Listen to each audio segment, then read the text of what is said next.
Hello everyone, welcome to the Captain's Video Blog. We are Sunday, July the 24th. Just wait a minute, because it keeps speaking.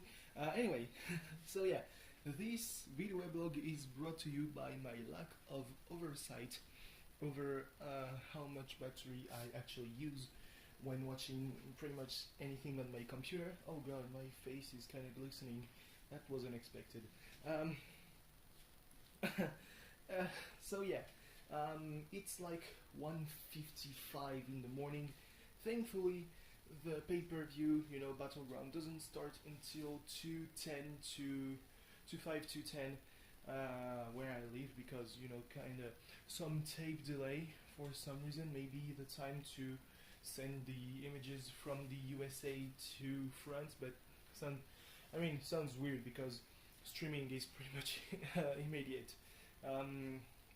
So yeah, this is, I think, with Summerslam, the last pay-per-view where both brands are there, and because of the fact that, well, it's the draft was like 5 days ago, it sucked a lot of life out of the whole show, to be honest. Like, it's a pretty hype show. I mean, there's no matches for the tag team titles or the women's title, though the lack of the match for the tag team titles, the lack of stakes in the tag match, in the New Day versus Wyatt family match, was kind of expected when you see that the Wyatt family is actually disbanding. I mean, we don't know for sure that all three members and Luke Harper, when he comes back, don't kind of keep the flame of the family burning on Raw and SmackDown, but doesn't look that way.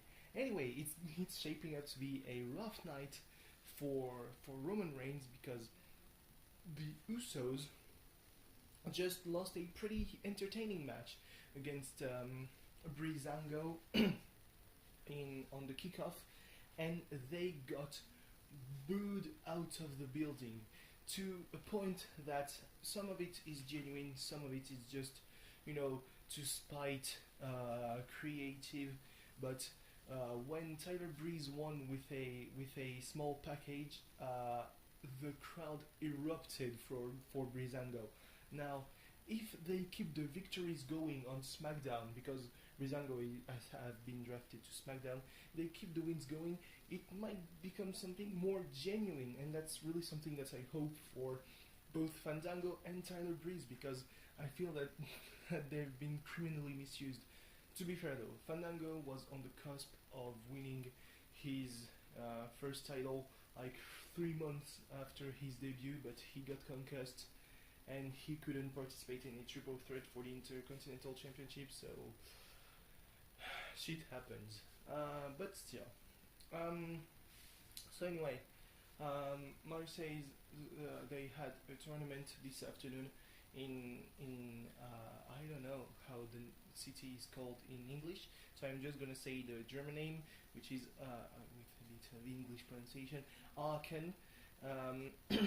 Aachen. That sounds a little bit better.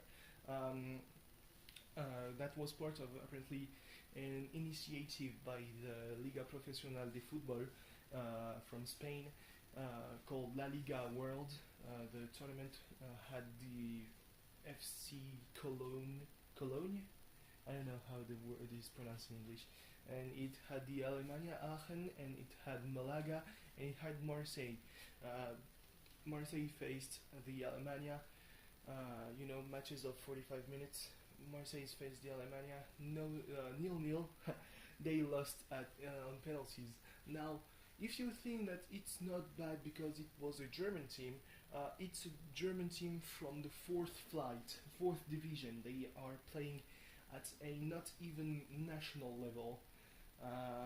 And if I'm not mistaken, I'm not sure about the pyramid, but it might even be the second division, the second regional division.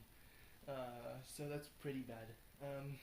And then they lost the small final against Cologne 2-1. So I guess that the final was Aachen versus Malaga. I don't know who won, but I would put some chips on Malaga because why not? They have still a good ways away before starting La Liga, but who knows? Uh, it's pretty bad though, to be honest, because at the same time Paris just won 3-1 against the Inter Milan, and they were pretty heavily criticized. But some players were pretty heavily criticized by their supporters. For example, Hatem Ben Arfa, who was the biggest signee, arguably, besides Unai Emery. So yeah. Oops. What else was there to do? Oh, the final stage of the Tour de France. It's not a stage that I usually look forward to very fondly because of the eight laps around the Champs Elysees. This time they added the Arc de Triomphe, so it's not something that I really look forward to because it's a pretty boring stage. Like today they started from the Château de Chantilly, which was pretty scenic, but besides that, there's nothing to it. Still, they started there. Why the fuck not? But still, it's a stage that I don't like watching. Like they make 8 laps. At the end, it's still a massive sprint. There are some riders that try to break away, and they always get caught up by the second lap, and then sometimes there's another group that's trying to break away, and yeah. But this time I actually had some hope because there was a rider from the team Astana, I think, Lutsenko, who is Kazakh from Kazakhstan, but whose name certainly says that his family is from Ukraine, but they got moved during the USSR. There's a lot of stories like that. And he was on the breakaway, and he was there until the very last lap. Like he got caught right by the finish line on the second to last line when the second to last lap when they ring the bell. So yeah. What else? Well, I mean, I think that Andre Greipel won the sprint just ahead of Peter Sagan, continuing the meme that Sagan cannot win when he really tries. Like he threw the bike, but that was not enough because Greipel also threw the bike. People are saying that it's a meme, but I don't believe them. Throwing the bike is a legitimate strategy. Like you know that you might not be able to do it just on your own, so let's go ahead. I mean, it's viable as anything else, really. So yeah, it was. I wouldn't say that it was boring, but there were already, some journalists saying, "Can Romain Bardet take it all next year?" No, he cannot until Team Sky have lost all their potential top 10 riders. No rider but the leader of Team Sky can win it. I thought that it was pretty obvious. Like, as I said yesterday, and probably in some earlier video weblogs, Team Sky have some of the best riders on this planet. Leaders in any other team, as shown by Richie Port. But in Team Sky, there's one leader. Some time ago, it was Bradley Wiggins, and no matter how good anyone can be, they will play for the team, and that's how Bradley Wiggins actually won the Tour in 2012, because Christopher Froome was already better than him that year, and it showed. So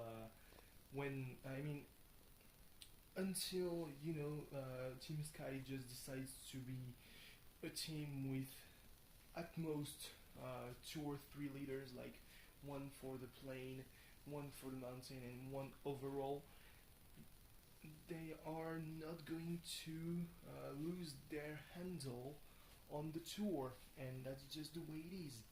Um, it won't make it not interesting.